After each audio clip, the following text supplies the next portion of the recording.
All right, we're going to make this one a little quick. We're just going to talk about graphing exponential functions.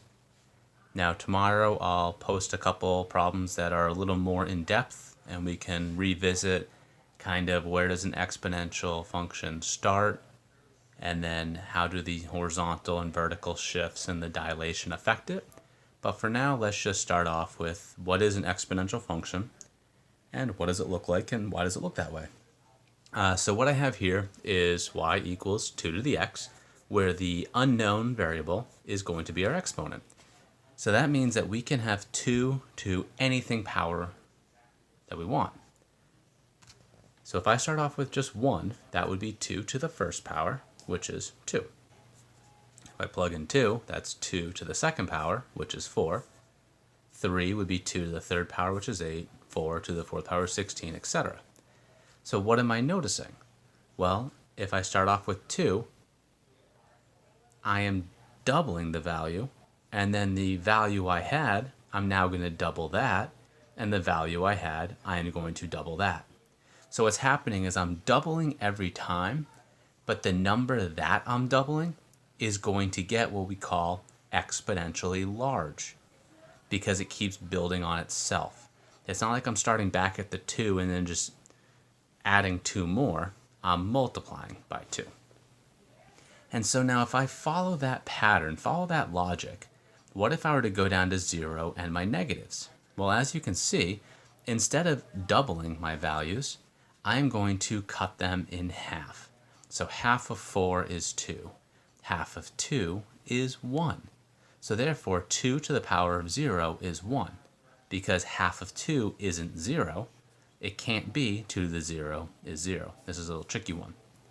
Then when I throw in negative exponents, again the same pattern. Half of 1 is 1 half. Half of 1 half is 1 fourth. What is 2 to the negative 3? Well, it would be 1 eighth. What is 2 to the negative 4? It would be 1 16th. Then 1 32nd, etc., etc. So it's going to keep cutting in half. So what does that look like?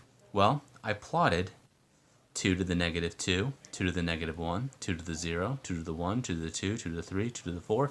And you'll see that what's happening is we're starting off with a nice curve, and then it gets steeper and steeper, and it's going to get even steeper and steeper and steeper.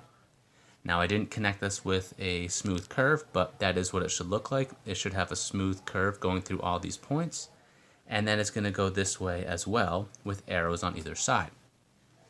Now notice on how my finger did not go below this x-axis.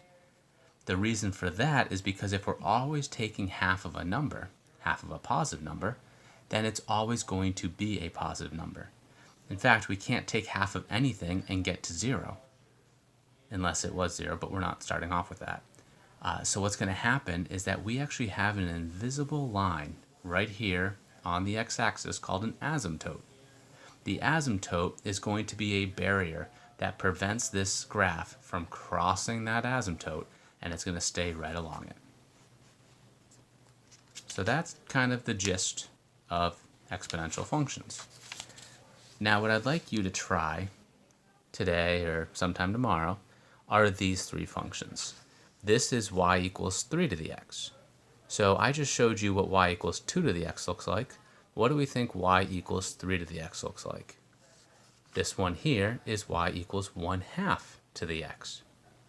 So it's going to be very, very similar to the example I showed you, but instead of 2, you're going to be using 1 half. And then this one here is the y equals 2 to the x, but I want the negative of it. So when you create your table, make sure you're plugging in values. Oops, forgot what paper it's on. You're still plugging in values, but then once you get the value, take the negative of it. So try those out, see how they go. Good luck.